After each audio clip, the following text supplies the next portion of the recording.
morning and welcome to today's edition of the Grand Sports Center. I want to apologize for coming a little bit behind schedule. We're trying to ensure that everything is in order so that when we come on air, you'll be assured of the very best of sports on the program as we usually do on this program, the Grand Sports Center. I am Donald Agbabobo. It's always good to be here with you, and I know that you are there listening to us and watching us and expecting the best from us, and we assure you that indeed we're going to give you on the program today. Of course, we have a lot lined up for you. Well, on the menu, Katsina United wins a 5-goal thriller against Atland of Owerri in the Nigerian Professional Football League, and also fallouts from weekend matches of the Nigerian Professional Football League has seen Plateau United placed the players on half salary, and we shall be talking about all this in the course of the program. Also, coronavirus rears its head in the English Premier League as Monday's match between Manchester City and Everton has been postponed. Was postponed actually, and in boxing, Anthony Joshua says he's ready for Tyson Fury and is ready to do anything to ensure the fight happen. In basketball, Spencer Dwindle's chances of playing for Nigeria. He plays for the Brooklyn Nets in the NBA, and he has indicated his interest to play for the Tigers. That's talking about the Nigerian basketball national team at the next Olympic Games. But then he suffered a serious injury over the weekend in their match against Hornets, and putting his chances in doubt. But we shall be talking about that, and we hope that it will not be too serious to rule him out of playing for Nigeria. And Nigeria's Street One Scorpion Yetola has won the WBO Super Featherweight World Title. We shall be talking about this and also Super Eagles Watch, where we get to tell you about the performance of Super Eagles players in their various teams across the world.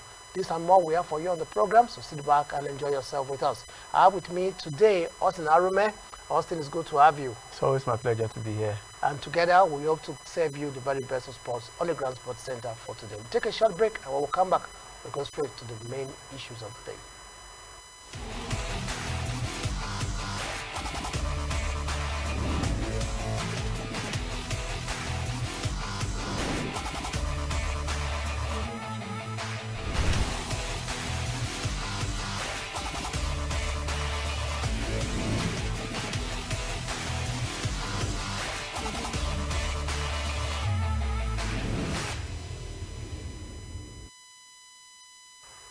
Welcome back, and straight to the Nigerian Professional Football League, where matches continued. Some matches were played on Sunday. Then yesterday we had, I think, 2 matches. We had Katsina United take on Atland, and we had Dakar that take on Akwa United. That was a local derby between 2 teams from Uyo, that is Akwa Ibom State. But then the thrilling one was the encounter at the Muhammadu Diko Stadium in Katsina, where Katsina United defeated Atland by 3-2, a 5-goal thriller. Interestingly, the boys went ahead twice in the match, but then could not hold on to the lead, and Katsina came back to win the match. So what, a 5-goal thriller? We were talking about goals in the Nigerian League yesterday. And look at what happened at the end of the day. Yeah, I think this is one thing that excites me right now about the Nigerian Professional Football League. The fact that we don't have teams playing in an open form. Before it used to be so cagey, but right now we saw what happened over the weekend, where teams were scoring 2 away from home. We saw like 2 matches where both matches ended 2-1, 2-1. This is something that calls for optimism. And then 3-2, Katsina United Atland. Man, I'm looking forward to this season already. Already, fine. Not you're looking forward. You are enjoying the season already. I'm enjoying the season already. Actually. and interestingly, Boubacar Massali, a Senegalese player that plays for Katsina United, scored 2 goals. Which means after the first round of matches, we already have 2 players on 2 goals. Yeah. We have the Nasra United player that scored 2 goals yesterday, on Sunday, against Wiki Tourist. Nicodemus. Yeah. And now we have the Senegalese Boubacar Massali. The matches are not still ended. We still have Eyimba taking on Abia Warriors today. Yeah. So probably somebody may score a hat-trick in that match. Yeah.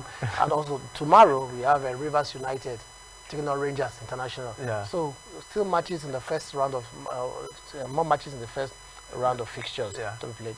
Then the other match that was played yesterday saw a local derby. It was Aqua United nil, Dakada nil. Two clubs from Aqua Ibom State. Well, it was a fair result. Yeah, it was a fair result if you ask me. You know, considering you know how Aqua the other Dakada FC was actually formed. It was formed as an intermediary, like a feeder team to Aqua United. But then it has gone beyond that. If you saw what they did last season, I think they ended 8th on the log last season. For a team that just got into the league, it shows, you know, they are punching above their weight. And then they started this season strong. They are playing against, you know, their rivals now. Their rivals now. By this point, their rivals. You know, a goalless draw against Aqua United, you know, is a fair result for Dakada FC. Yes, indeed. And like we said earlier, more matches will be played tomorrow, where we see Eyimba taking on Abia Warriors, and the players are already beginning to talk. Mohamed Farouk, captain of Eyimba, is already talking about putting the result of their loss to Marek behind them to ensure that they do well in the league opener. So Eyimba would actually do their season a lot of good if they secure a win in that match, at least if for another reason to banish the ghost of the 3-0 loss to Marek. Yeah, I think this match is so important to them, you know, considering they lost over the weekend, you know, they lost in the Champions League to Amerek. So if you're looking for confidence at this point in time, I think this kind of match is what gives you, you know, confidence. They're playing against their local rival, Abia Warriors, you know, and I believe Eyimba have the edge. You know, I think they played at the preseason tournament, the Governor Ikpazu preseason tournament, and Eyimba actually won on penalty. But then this is a different ball game. It's a league game, and Eyimba will actually need all 3 points to give them confidence, you know, moving forward as they prepare for their Champions League second leg against Amerek. And also, Abia Warriors are also talking to Austin Obura for their season defender, a member of the home base Bibles team, and it's also saying that they are going to give back as much as they receive from any team this season, by inclusive. So I'm sure we are set for a really fine Oriental battle tonight. Yeah, I think one fascinating thing about this fixture is the fact that Eyimba is ahead. So far, so good. I think they've met 10 times. With Eyimba, you know, having the edge. Eyimba won 6 times. You know, Abia Warriors won twice, and the rest ending in a draw. So I think Abia Warriors will want to close, you know, the gap at this point in time. But that's not the importance of this fixture. The importance of this fixture is that they are both looking for how they can improve their standing on the log, but as well as, you know, trying to have the bragging rights, because they are actually at this point in time their rivals. So and the fact that Abia Warriors have gone for Imama Amakpabo as coach this season, former Super Eagles assistant coach, did very well with Rangers in the past. How much of a statement is that move? I think it's quite a statement, if you ask me. Amakpabo, he won the title with Rangers FC, I think in 2016 season, and he has coached the home-based Super Eagles. He's been there, so the experience, you know, says a lot about him, and I can say, you know, this is kind of a statement, you know, appointment from Abia Warriors. And by the way, Abia Warriors, they are actually one of the best teams playing at home, you know, in the MPFL. So they have a good home record. So I believe the appointment of Amakpabo will actually improve the team. And I know if they can do better away from home, their league standings will actually improve, you know, in the nearest future. Yes, we saw the local derby in Uyo N00. This is a local derby in Aba between two teams from Abia State.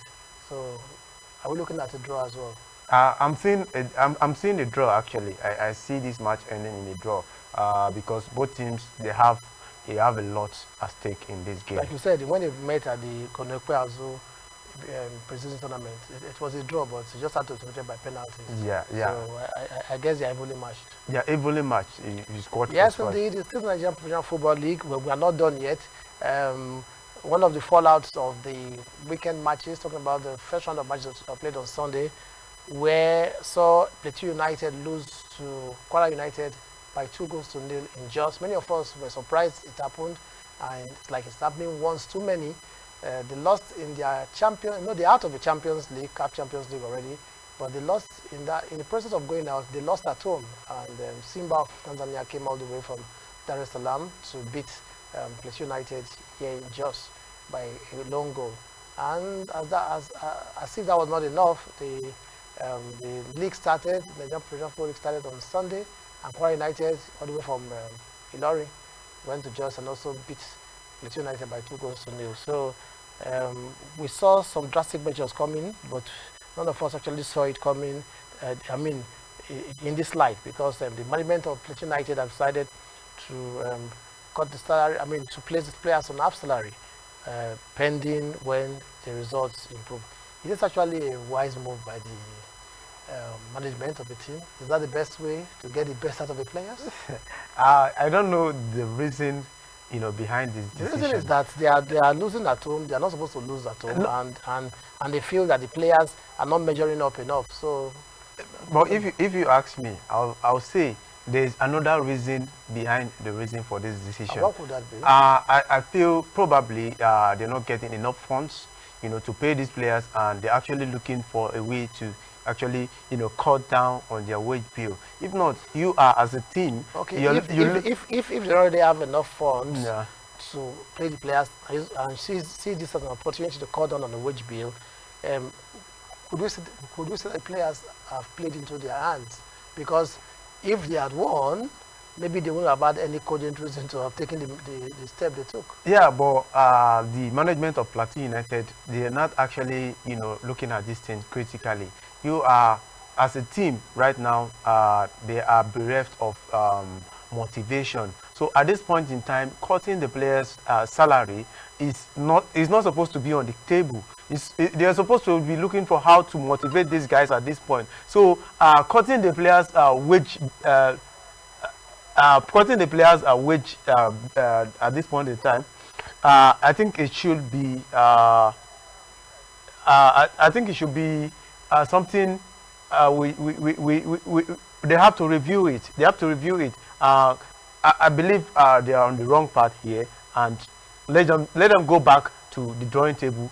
Look for how to motivate these guys not to cut their salary. Yes, indeed, because even you see what happens in other climes.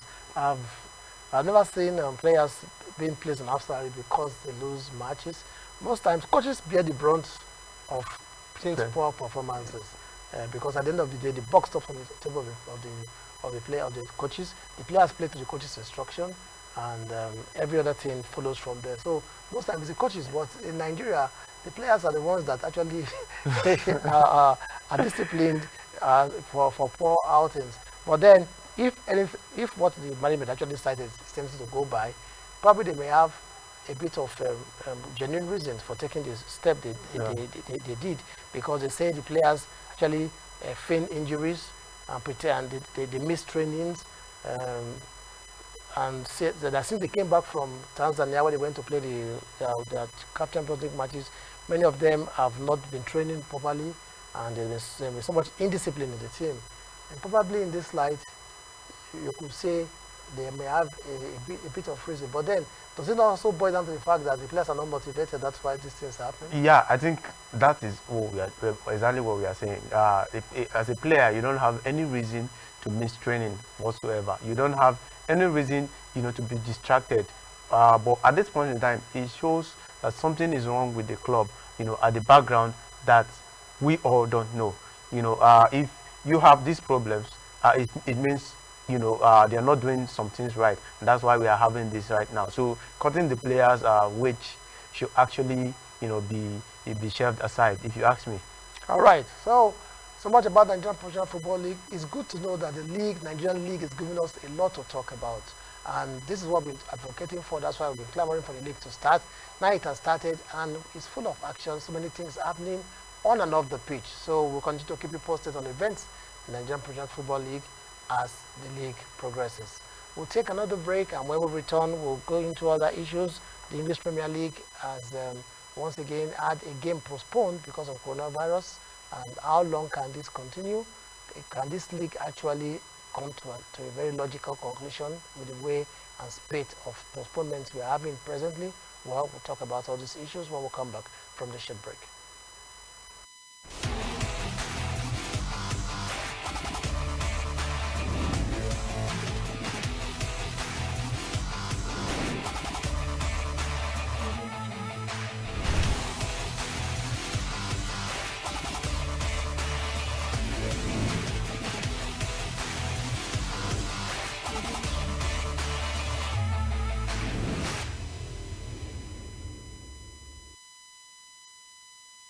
Welcome back to the Grand Sports Center. And in English Premier League, matches were played yesterday, and one of the fixtures, Leicester and Crystal Palace played out a 1-1 draw. And it was also the same result when Chelsea hosted Aston Villa 1-1. It's like the Liverpool match has had a very big effect on other matches. Since Liverpool drew with West Brom, Tottenham followed that with a draw with 1-1 with Wolves. Yeah. And that was the last match of Sunday. Monday it continued. Leicester and Crystal Palace 1-1, and Chelsea and Aston Villa 1-1. But the big news was the postponement of the match between Manchester City and Everton. This is the second Premier League match that has been postponed since the league started. The other one was between Newcastle and Aston Villa. Well, these postponements, is it happening once? Are we not having it once too many, because the league is being disrupted by this kind of postponement? Yeah, I think part of the reason that was actually given as why this match has to be postponed is that the security of the bubble has already been breached, which says a lot about indiscipline on the part of the players and those involved in the clubs. If you have a situation like this, we all know our life right now is not as it used to be. I know we all want to live our normal life, but one thing is that at this point in time, it is important that you stay stay to the rules, stick to the rules. And at this point in time, I believe the players will have to be careful and not to live their normal life, because at this point in time, life is at stake here. You're not the only one involved. We have your teammates there as well. But Austin, this issue of coronavirus scare in the Manchester City camp started on Sunday when Kyle Walker, it was reported that Kyle Walker, Gabriel Jesus, and some other staff had tested positive for the virus. Yeah. But Manchester City did not actually make a request for postponement. Yeah. Only 4 hours to the match, Everton was ready, because Everton apparently are seeking further explanations. Yeah. They are sensing foul play somewhere. Do you think that they have a case? Yeah, I think they do.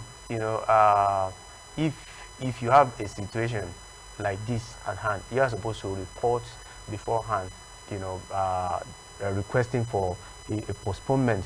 But in Man City's case, they didn't do that, and I feel maybe they are not actually ready for this game. And the FIFA and the Premier League rule says that a game can be postponed if up to 14 players. Yeah. If you cannot have up to 14 players have been infected by the virus, yeah, or you cannot have up to 14 players to execute the match, so to speak. So, but then everything concerning the Manchester City case is shrouded in misery. Yeah. That's why Everton is seeking further explanation. Yeah. Is it that more people, apart from the Gabriel Jesus and Kyle Walker that were announced on Sunday, have now tested positive, or in the same situation? So why would the Premier League agree to the postponement, given the fact that the necessary conditions for match being postponed under this circumstance have not been fulfilled? I think Everton might have a genuine case here, but in as much as you might want to sympathize with them, owing to the fact that they've actually put in a lot of effort for this and their particular confidence game. is And high their because confidence they just is beat high. Chelsea. Yeah, they just defeated Chelsea, and you know they're actually second on the log. Table. So they feel that they have a good chance. Yeah, they feel like cancelling this match will actually drop the momentum they're trying to build right now. And as for City and the FA, I don't know what will actually prompt the FA, you know, to actually cancel a match, you know, when it's actually close to the kickoff time of the match. You know, let's just keep our fingers crossed. Let's see how it's going to pan out. Because I know, but is it really possible that there's foul play here? That City is trying to buy time. Is this really possible? I think a team like City. I think they are trying to be economical with the truth. But like I said, with time, we'll all get to find out. But then Everton deserve to. They deserve that explanation. The FA has to explain to Everton why this match has to be called off. But it's surprising that the Premier League that has been very, very slow in making changes or bending their rules when it comes to implementation of the rules of the game with regards to substitutions have been quick to even bend the rules. Fine, the virus is much more dangerous situation, but then like we said, more explanation needs to be made. If it's only 4 or 5 players, like we said, then all well and good, the match could still be played. But if the substitution rule that some clubs have been clamoring for 5 changes, that directly impacts on the welfare of the players. This one directly impacts on the welfare of the players. The FA, the Premier League is very slow to taking decisions, always put it to vote, knowing fully well that most clubs actually want it. But then, we will, like you said, we'll keep our fingers crossed and hope that when the explanations are eventually made or given, the decision would have been justified. For Everton, they can only just go back to the drawing board and begin to plan for whenever the match will be played. I know that they will feel really, really bad because their momentum now is, they're playing very well, and they feel that they could have carried that momentum into this match. And but sometimes that's how it works out. That's football for you.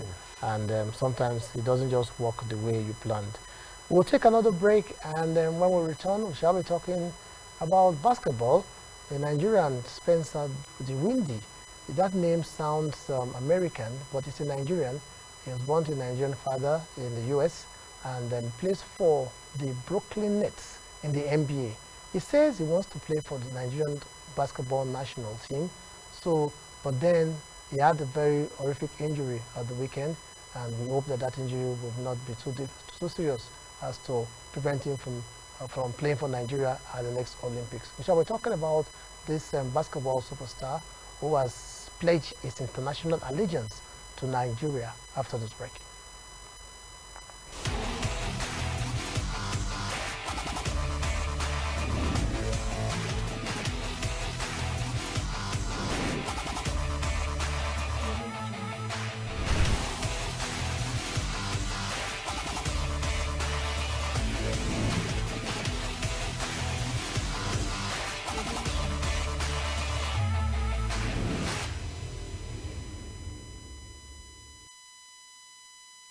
You're welcome back to the Grand Sports Center, and the Brooklyn Nets guard Spencer Dinwiddie has been diagnosed with partially torn ACL in his right knee. He suffered the injury in Brooklyn Nets lost 106 points to 104 points lost on Sunday night, and this is a very big blow for the club and also for Dinwiddie. A 27-year-old actually has been in the forefront of Nets outings since last season and is a key member of that team. Well, born to a Nigerian father in 1993, he has already obtained a Nigerian passport. So that's why we're interested in this situation, because ordinarily, if Spencer Dinwiddie has the injury, well, not much of a news for us, but because he has already played his international allegiance to Nigeria, he has even obtained a Nigerian passport that he wants to play for Nigeria. That makes it very, very important for us to actually follow up on what's happening to him. So this kind of thing, it must be a blow for his dream of playing for Nigeria. Should he not recover on time? I think it's actually a blow for the young man. considering the fact that he just pledged his international allegiance to Nigeria. He wants to play in the Olympics, which is something all sportsmen, want to do. But at this point in time, the only thing on his mind right now is how to recover. But then this is coming at a time when Spencer Grande is beginning to pick up as a player. Last season, he averaged 20.6 points, per game in the NBA, which is on the high. If you ask me, he's a point guard and one of the best in the game. For the fact that he actually wanted to play for Nigeria, and we as not wanted. He's playing because he obtained a passport. He obtained the passport. He already set his mind that he was going to play for Nigeria. But then that dream has already, is already shaky already, considering this injury. ACL, I think, is a tough one to, recover from. But then I hope he recovers from because of the pressure of the knee when you jump, and then so it's going to be very difficult. But then for me, the positives from it all is that we have somebody in the NBA that is very, very eager to play for Nigeria. It should serve as motivation to other Nigerians playing the NBA, because most of them, they always want to look out to play for the US, waiting for the US opportunity to come for the US team for them. But look at this player and this young man. I'm sure many Nigerian players playing the NBA would want to follow his lead in this direction. That's why it would have been too good. We hope and pray that he recovers and gets to play for Nigeria too. I think it will be a good one, a statement, if you ask me, because if you look at Nigeria right now, one of our weakest link is the fact that we don't have a strong point guard, and the introduction of Spencer Grande would have strengthened the team a bit. Now, if you look at the African continent, when we're playing out the Afro baskets, we don't really need all these guys. But then it's at the World Cup, the Olympics. That's where we tend to need them. That's where you see the competition stepped up a bit, and having a Grande will not be a bad idea. But then we still have a lot of Nigerians out there, the likes of OG Anunobi, the likes of Ike Diogu. We have the likes of Bam Adebayo is still up. He can still play for Nigeria. He's eligible to play for Nigeria. Bam has not indicated interest to play for Nigeria. But he was interviewed recently, and he said he actually has it in mind that he's still thinking about if he can play for Nigeria. It means if we can convince him, he can be on the roster. He doesn't need to be convinced. He has to make up his mind, because Nigeria is big a country. If you want to come, you come. And we used to this kind of mind games. That's what Bukayo Saka did. He kept us waiting that he was making up his mind at the end, buying their time until England came calling. So if the US comes calling now, anyway, I'm not preempting it. Bam Adebayo, I hope you play for Nigeria, but I also believe that if you want to play for Nigeria by now, you should have made up your mind. And I'm using this opportunity to talk to you too. Please come. We need you. We need the best to play for Nigeria, both in basketball, football, and every field of endeavor, especially in sports. Well, so much about Spencer Grande. Wish him a speedy recovery. We'll take another break, and when we return, we'll talk about another Nigerian who is making us proud out there in the world of boxing, Anthony Joshua. He has his eyes set on Tyson Fury, and he says he's willing to do anything to make that fight happen. We'll talk about that when we return from this short break.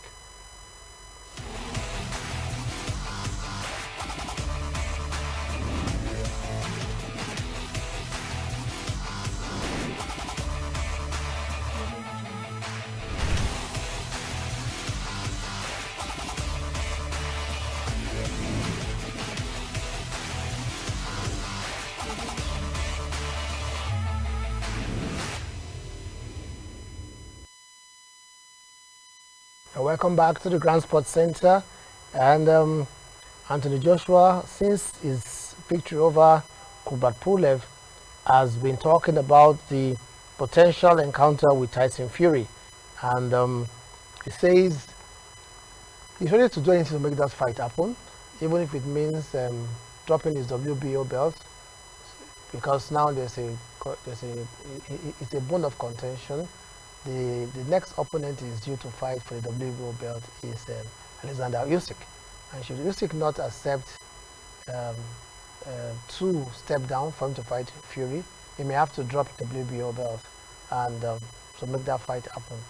Fury himself it's not having it easy because he's also in a battle, a legal battle with Deontay Wilder, who wants the third fight against him because it was part of the contract. But then the Fury can't be saying that the contract has run out because it was supposed to have taken place last year, but due to the coronavirus, it could not happen. So the contract has run down. But then Deontay Wilder is saying no, they should honor the contract. So these two guys are they still have hurdles to cross before this fight happens. Though both camps are going ahead with negotiations, but they still have other issues to actually settle before this fight happens. Yeah. But Anthony Joshua is actually eager for this fight. Why do you think he's so much eager for this fight? I think he wants to be counted among the best, and if you want to be among the best, you need to fight the best. And you know, Tyson Fury at this point in time is on top of his game, and you know, Anthony Joshua wants to, as a matter of fact, prove a lot of people's opinion wrong. You know, there's this opinion about him not being able to withstand Tyson Fury. I think he wants to end that, and that's why he's even considering dropping the WBO title. You know, he just wants to, you know, drive his point home, and I wish him the best of luck. But then, if they are negotiating a fight between Tyson Fury and Anthony Joshua right now, they also have to, you know, have it in mind that they have, you know, opposition waiting for them, and there's every likelihood that, you know, this might not end the way we want, you know, considering the fact that one of the reasons a lot of people are actually looking forward to this match is the fact that there's a possibility of, you know, the unification of the belt, and if that's not happening, I think it's going to drop a little bit, you know, the interest of people in this particular match between Anthony Joshua and Tyson Fury. You are talking about the possibility of a step-aside deal for Usyk. What do you think step-aside deal would entail? Paying him off, or? Yeah, I think they're considering paying him off. If you listen to the interview granted by Eddie Hearn the last time, I think they were actually in negotiation with Usyk. But then the problem now is that it's like Usyk is demanding an astronomical sum of money. So I think he's calling the shots now. So what do you expect? He's calling the shot because you are begging him to step down. Yeah. So you have to pay him well. Yeah. So I think they'll have to, you know, let them just look for a way around it, make sure it happens, and let it happen the way we all want to see it. We want to see the unification of, you know, the belts. And for Deontay Wilder as well, I'm sure that he's not even after any form of paying off. He just wants to get back. You know, that was his first major loss, and his image was actually dented. Yeah. So he wants to come back. He wants to fight. He wants nothing else but to fight Tyson Fury. That's what Deontay Wilder wants. So probably we'll have it more difficult. From that other end. Corner. Yes. Yeah, I think I actually thought about it. You know, for Anthony Joshua at this point, I think he might even feel comfortable dropping the WBO title. Yeah, he has said it that if it comes to that, he will consider it and he's ready to do it. Yes, but for Tyson Fury now, he has a case on his hand. Deontay Wilder does not want to back down. He's not even talking about money. He just wants to redeem his name. Yes. And I think Tyson Fury will have to go and settle his score with Deontay Wilder first. Anyway, we'll keep our fingers crossed. We keep on talking about this fight. No day passes without one news information about this fight taking place. We'll continue to be keeping you posted on the build-up to the fight, and we hope that it finally happens, because it is what the world is waiting for. Another issue they have been looking at is the venue.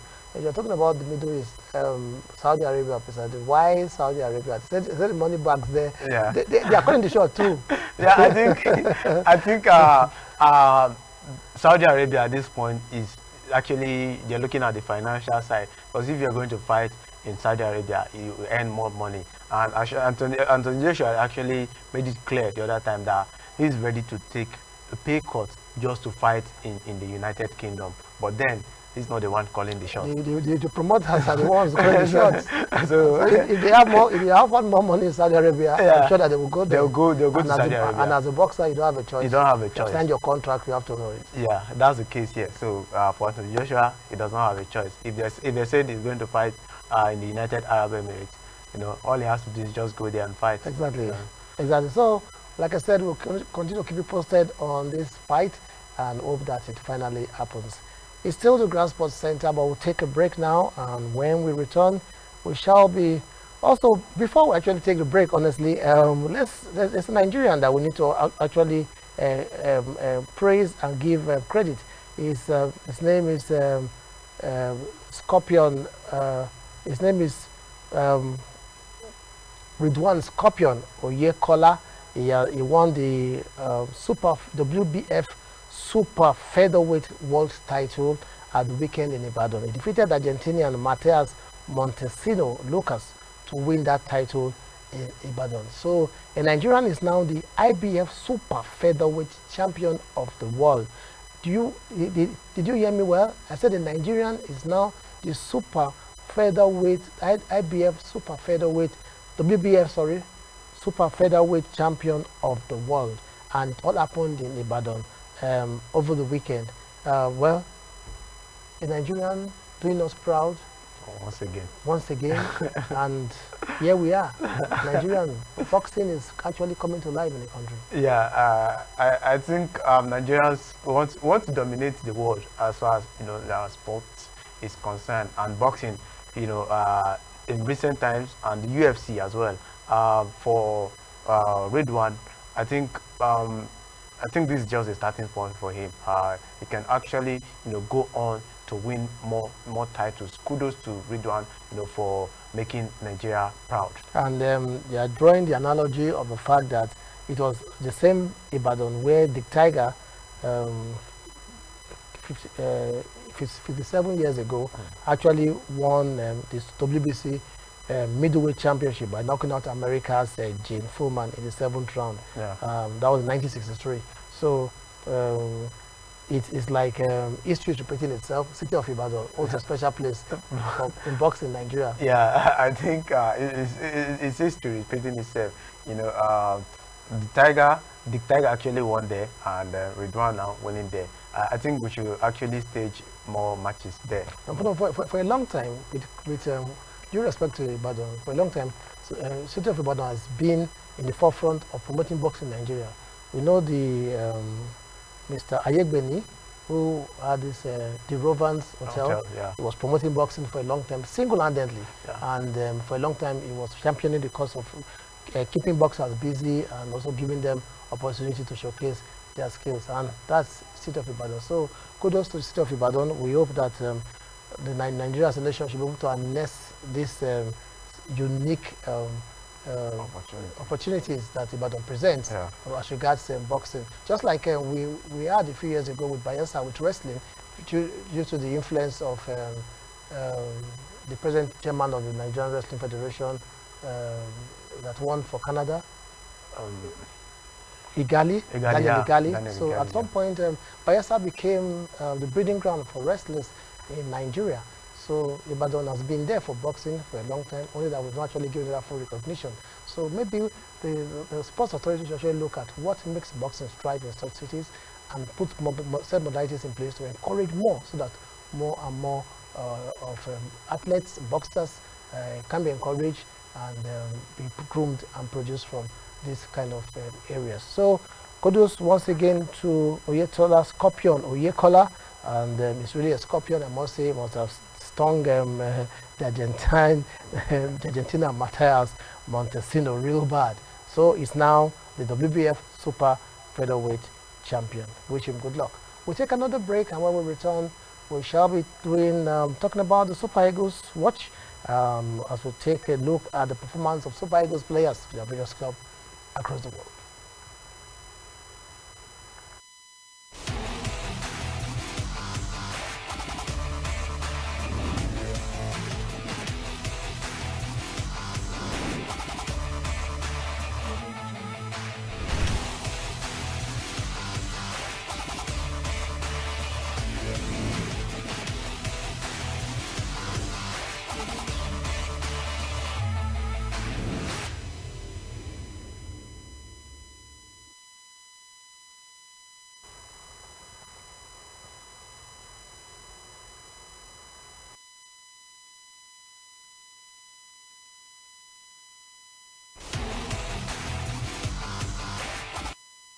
And Kelechi Iheanacho, as we go through the Spikes watch, is in the news, but not for too much of a pleasant reason.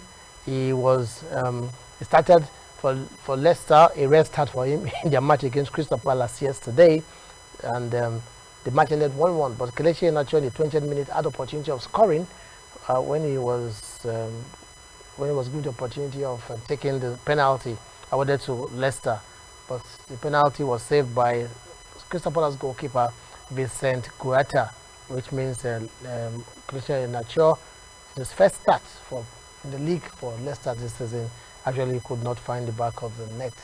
A very disappointing outing for Kelechi Iheanacho. But then Austin, the coach has defended him and said prior to this match, in training, he was prolific on penalty spot. So it could have just been one of those days. Yeah, when you were talking about penalty, anybody can miss penalty, even the Ronaldos of this world. Yeah. They've all missed penalty. And, you know, Brendan Rodgers actually at this point in time is actually trying to look out for his team. You know, we are at that point where there will be fixture congestion, and you cannot be using the same 11 all the time. And you know, for Kelechi Iheanacho to start, it means he's been doing all the right things. No, I think just like you said, missing penalty is not a big deal. It's not a big deal. But then I think why some people were actually not too happy with the fact is the fact that he rarely gets to play. Now you have opportunity to play, you should have taken that opportunity. Yeah. You know, that's the sentiment behind why some people have actually said, why did he miss the penalty? But like you said, penalty is part of the game. Missing penalty is part of the game. It's part of the game. What happened to any player? And considering the fact that, you know, he's not somebody who has been playing consistently. He's somebody who has been in and out of the team. And, you know, him playing at this point in time, probably he could have been overwhelmed. The more reason why he should have taken his chance. So that's it. Well, Brendan Rodgers is also talking about the fact that he had to rest some of his players.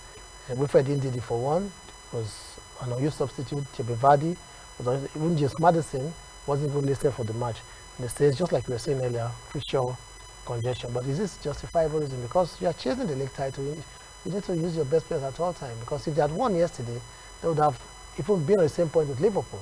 Yeah, one thing Rodgers is considering right now, if you look at their season from last season, they were at that point where they almost qualified for the Champions League. But then a lot of their players went on injury. They actually struggled, you know, to actually end last season. So I think Rodgers is actually trying to prevent what happened last season from happening again. There will be another chance for you to meet up with the top four, and probably he's just trying to be careful this time. Yes, indeed, and given the fact that he is battling with injuries already, Indeed just came back. Pereira is still out. So is still out. So fine. Well, still talking about Super Eagles players, Henry Onyekuru also has been in the news for the wrong reasons. He has been with Monaco for about 2-3 seasons, but has really had to play, always going out on loan. He started this season very well, but at some point he has again been frozen out, and talk of another loan move or an outright sale is being mooted. Galatasaray is being mooted as a likely destination, because that's where he has gone to on loan in the past 2 seasons. But this time around, a new name has cropped up. United Arab Emirates club Al Ain is said to be lining up a loan move for Henry Onyekuru. Austin, it's not just going well for Henry Onyekuru. After that impressive season with Eupen in Belgium, that saw Everton splash out the money for him, it has not actually gone well for him. What could have been happening? I think it's actually the young man is losing confidence.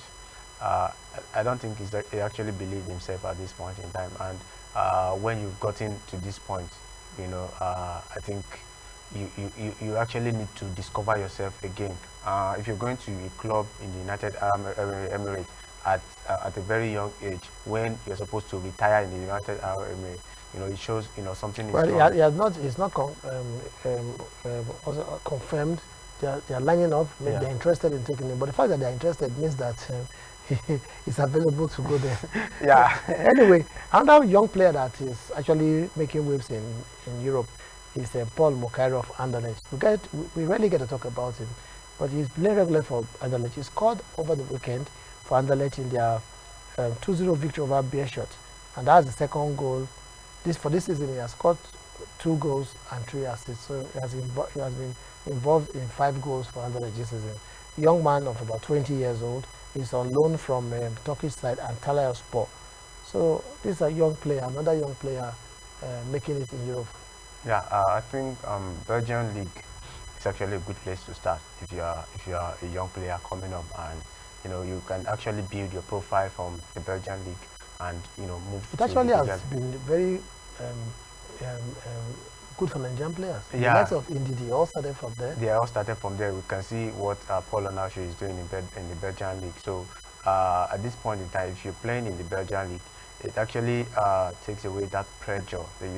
At times, there are times when they'll say a player was too quick to move to a big league. So I think playing in the Belgian league will give you that time to develop yourself and actually move to the bigger league. And I just wish the young man the best of luck. And finally, Olaina, he's now having a new role at Fulham. He's no longer an outright right fullback. He's now part of a defensive three-man, playing the right side of a three-man defense. That also comprises another Nigerian, Tosin Aderabioyo. That's one player I'm very interested in that guy. Yeah. He's very, very good. I tend to compare him with Semi Ajayi. I still can't make out which one is better.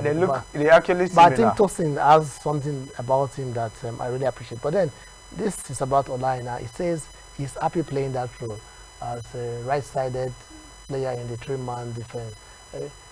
He did a role. We have seen Gnatro experiment with such patterns before. So do you see him in the future? Maybe he should now. Is he presenting another option for Gnatro when it comes to Super Eagles? Yeah, I think he's presenting another option. Because he's playing it very well. Yeah, and one thing I like about Olaina is the fact that he's versatile. He can play as a left back, as a right back, and now he's playing as a centre back. He shows, he's a very versatile player. So I think General will have to look at this, and see if it's a way he can actually solve our defensive problem. Yes, if Olaina is enjoying his new role, it's all good news for Nigeria, because for the Super Eagles, should they not decide to have change of pattern at any point in time, it sure has players that can actually implement such pattern. Yeah. This is where we wrap it up on the show for today, the Grand Sports Center. We hope you've had a nice time with us, and we'll be looking forward. We'll be back same time, same station tomorrow. And as usual, we'll be looking forward to you joining us. I am Donald Dababobo. I want to thank Austin Arume for being here. Thank you for having me. On behalf of both of us and the production crew that have been doing a marvelous job behind the scenes, I want to wish you a lovely day ahead.